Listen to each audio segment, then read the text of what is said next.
Hello and welcome everyone to another StarCraft 2 England cast.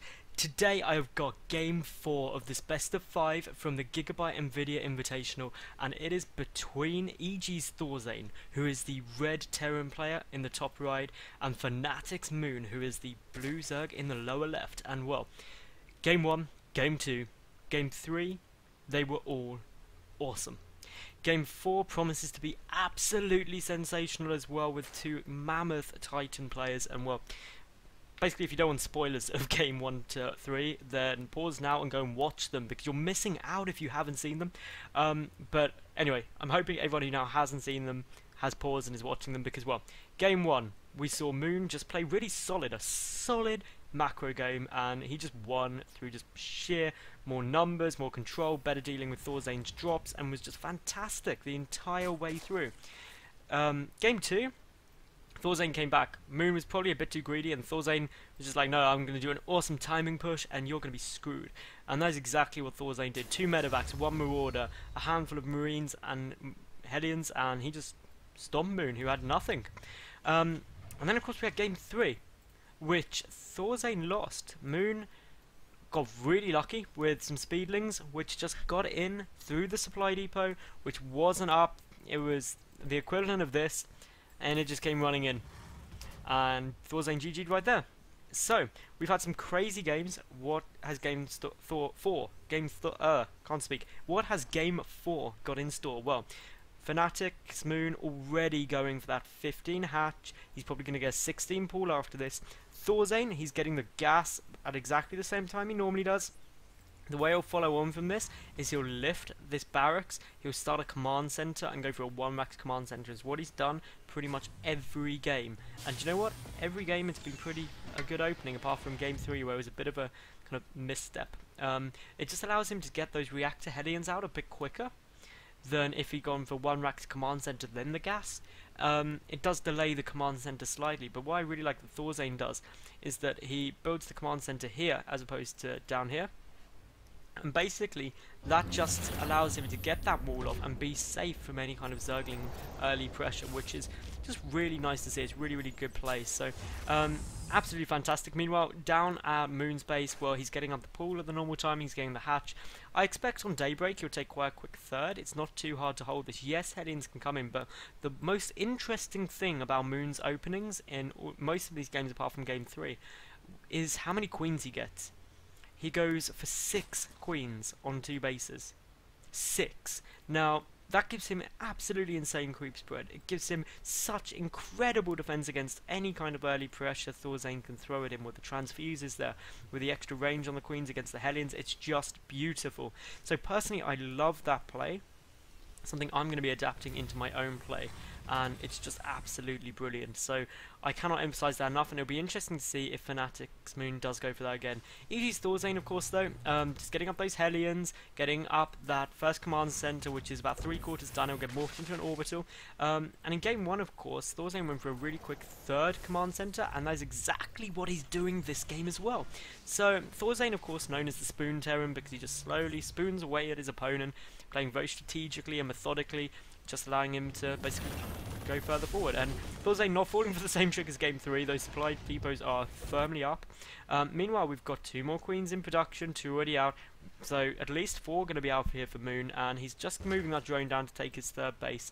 And the timing here is just absolutely beautiful. Actually, the drone coming back, so not yet going down with that. And well, we've now got the 4 queens out. Are we going to see 2 more in production? Well, we'll wait and see. He hasn't got enough money yet for them, but I reckon, considering he's banking up quite a bit, he probably will be getting 2 overlords, because he is supply blocked temporarily, which is less than ideal. Of course, there's lots of good high ground positions to put your overlords in on daybreak, so you're absolutely fine in terms of defending those. But so far, there isn't actually any more queens in production. The 2 which are out are moving forward, so maybe they're just going to get skipped, those additional 6 queens. But that means these Hellions do have the option of being slightly more effective, but this is not a huge area to defend, so that is probably why Moon isn't going for it, favouring getting a couple more drones. And I mean, well, obviously up at ThorZaIN's base we do have that Banshee coming out. Hellion Banshee, a great opening. It's just mass harassment. Basically, you send the Banshees in the back of the main. That means the Queens have to go and defend that, and then you send the Hellions in the front. And then the Queens have to defend that. So it's never good fun for a Zerg player. It splits up their defensive units early on, which of course are limited. And the double Evo, great, that makes a very narrow space that two Queens can easily hold. The third base has started, the Hellion has spotted it though. Cloak even on the way. We haven't seen ThorZaIN go for Cloak yet previously. His third Orbiter Command obviously up and running. Those extra mules will help massively. I mean, if we look at the worker count, 32 to 50. Or if we round it a bit, 35 to 50, which may seem like it's massively in Moon's favour, but once you factor in the fact that there's going to be 3 mules out, each mule roughly worth around 5 workers, we'll probably see that actually the mineral income very, very equal. So that is why ThorZaIN gets this third Orbiter Command really, really quick. It also helps with his SCV production. And now ThorZaIN just characteristically building that supply depot wall off, just minimizing his threat. We do have the Hellions pushing across, but so far for Moon, he's got no pressure on. He's getting 20 Zerglings out now. He's also getting down those Spore Crawlers ready to deal with that Banshee coming out. But the Spore, it isn't done yet. The Queen is getting some good damage, but of course Cloak isn't finished. The second Banshee is on its way out, but this one is getting very, very low on health and doesn't want to be engaging that Queen. Only 23 HP left there. Will that Banshee get pulled back in order to go and defend?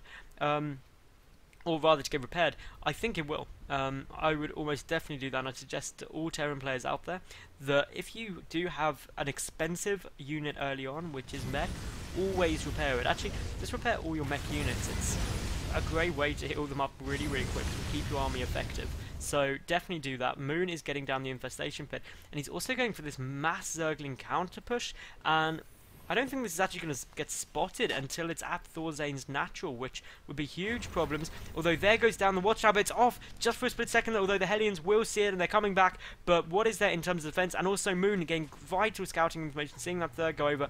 And actually, we're just, well, for a split second, those Zerglings were going to try and go straight out to the main, but these SCVs are going to try and get picked off. A couple of Zerglings going back to the Hellions, and now just this train of SCVs are getting eaten as quickly as they can by those Zerglings, getting the damage done, and that is where the money is. But of course, by moving them, it's not allowing the Zerglings to attack as much as possible. And now there's a lot of Hellions, and of course, ThorZaIN's reaction to that basically allowed him to only lose 5 SCVs, which that could have been an awful lot worse if he kept them mining. So absolutely great move, and these SCVs just trying to kind of loop back around towards the Hellions, just preventing those Zerglings doing anything too bad. But they do need to be careful where they're going. The Banshee, of course, back, and more importantly, for just a handful, what was 20 Zerglings, basically has allowed Moon to basically keep all of ThorZaIN's armies back, and the supply depots are down now to allow reinforcements through, and of course now quite a few Marines are going to get picked off, and while the Hellions are on their way back, the Zerglings are streaming in, 2 Banelings morphing in the mineral line, and if they complete, that'd be an absolute massive loss, but everything coming back now, and they should get cleaned up very, very quickly, because of course 2 Banelings do kill workers, that's what it takes, so be aware of that. And now suddenly Moon is doing an awful lot more damage after that, and if we look at the worker count, 37 to 78. Now that is hugely different. Banshee doing a little bit of harassment there, but only 2 workers killed there. We do still have Banelings around everywhere. Was that even more? No, only 1 more worker has been killed so far. So what is going back at Moon's base? We had a lot of action there. He does have pathogen glands out. He is starting a macro hatch here. He's getting some spines down. Those spines coming down at, well, the 3rd, and there's not actually one of the natural yet. It must be up in the main somewhere. No, I'm apparently just being blind. Maybe it's right under my nose, but I can't see it, and that's gonna really bother me. Ah, there we go. No, that's a spore. Where is the second spine? Am I just being completely crazy? Maybe, but it doesn't matter. We'll leave that for now, the fact that I can't see the spine. The 2-2 upgrades on the way out for ThorZaIN, but of course Moon has already got the 2-2 about to finish. A handful of Marines could get surrounded pretty badly there, but the minerals line is what Moon is going to be going for. And again, just tremendous damage being done here. Just look at those Zerglings rip through all of these units, and that is just not fun times. The supply depot wall off was up, but there, another 5 workers killed. I think a mule or 2 was even taken out. And if we look at the loss tab, while it's coming out a lot worse for Moon, when you look at this, and specifically this, you'll see the Moon is mining so much more gas and minerals, he can afford to be cost ineffective. The only danger to him is if ThorZaIN can build up a good sized army, because then of course Moon has to have a head-on engagement, which he wasn't kitted out for. Now he's got a lot more infestors out, he's in a great spot to deal with it. There's Baneling speed upgrade on its way, so as well is the Hive Tech upgrade. ThorZaIN, he's got 2-2, about 3/4 done. He's going for a big double drop into the main, but there's a Spore Crawler moving over. Second Spore Crawler there, that's going to just basically do lots of damage to those medevacs, but they probably won't pull out, but they'll take a lot of damage, and with the 2 queens there, they could actually get focused down very, very quickly. One medevac goes down, the second medevac is taking an awful lot of damage. That massively reduces the healing capability of this drop, and meanwhile we do have a little bit of movement here, but that got cleaned up very, very quickly by Moon behind, and of course the Hellions are back. And if we look at the loss tab now, that was not cost effective at all for ThorZaIN. So suddenly Moon is in a great spot. He's got the better economy, 102 drones. Now Moon, I don't mean to tell you how to play because you're so much better than me, but you may want to start building some spine crawlers with all of those drones to build a spine wall ready to defend as you make your Broodlord infest army. Just saying. I mean, if we look at this, the gas income almost double for Moon.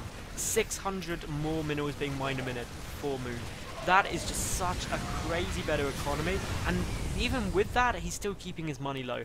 That is absolutely insane. A mass load of infested Terrans lobbed down the third here, and this is going to be really, really difficult for ThorZaIN to deal with because it's just so much stuff. If he tries to engage it, he could lose so much. This third base could get focused down pretty easily, and of course, anything you attack with energy units, well, they're basically free units, they don't cost you anything. It's always going to be a cost-effective engagement. These infestors are running away, and of course now 38 workers killed. The third base was taken out there by Moon, and ThorZaIN is now in big trouble. I mean, he's down to 50, he's basically at half the workers compared to Moon right now, and the supply depot wall is down. These infestors are going to go in, and while they may not have much energy each, give them a couple of minutes and they're going to be on the money. More infestors is going everywhere. This is extreme harassment, and we may even see just a handful of infested Terrans chucked out, or we may see Moon wait.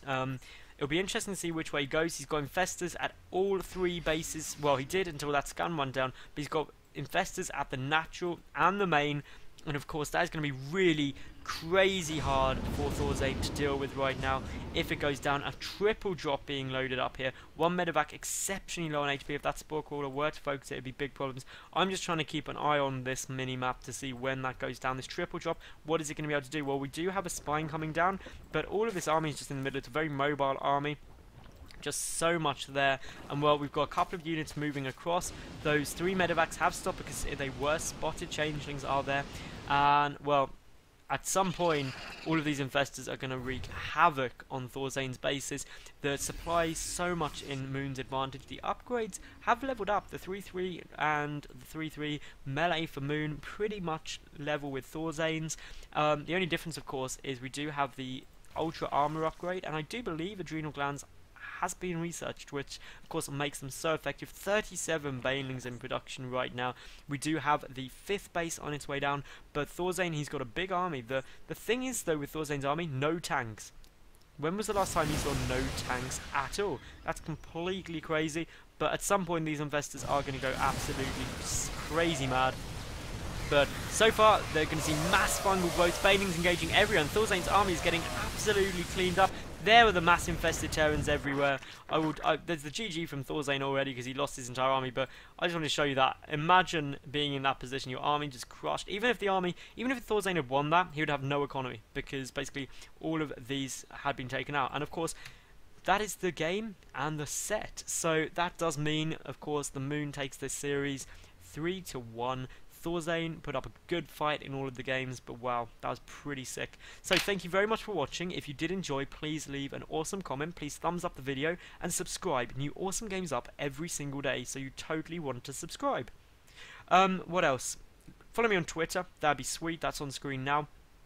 Most importantly, I hope you did enjoy, and thank you very much for watching. See you again soon. Bye for now.